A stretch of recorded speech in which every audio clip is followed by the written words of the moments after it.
Just প্রকৃতি দেখেন, কাশফুলগুলা।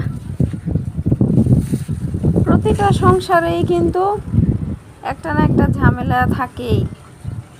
কারো হাজব্যান্ডের সাথে সমস্যা, কারো ওয়াইফের সাথে সমস্যা, মানে দাম্পত্য কলহ, কারো অভাব অনটন, আর্থিক সমস্যা, কারো পারিবারিক সমস্যা, বাবা মার সাথে গ্যাঞ্জাম ঝামেলা, কারো প্রতিবেশীর সাথে সমস্যা।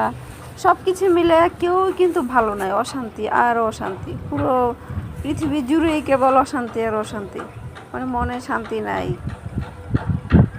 আসলে আমরা সোশ্যাল মিডিয়াতে যারা কাজ করি বা সোশ্যাল মিডিয়াতে যারা বিভিন্ন ভিডিও ছবি পোস্ট করি, আমরা হ্যাপিলি মানে আছি এটা বোঝানোর চেষ্টা করি, কিন্তু অ্যাকচুয়ালি রিল লাইফ আর রিয়েল লাইফ কিন্তু এক না। এটা আমরা বারবারই প্রমাণ পেয়েছি।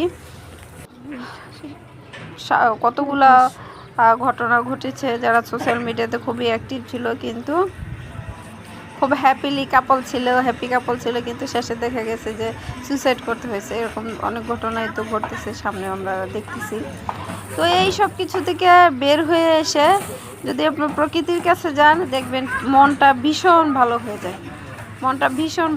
আমি এক জায়গায় গিয়েছিলাম, তো ওখানে যাওয়ার পথে আর কি এইরকম একটা পরিবেশ দেখলাম, যেটা আর লোভ আমি সামলাইতে পারি নাই।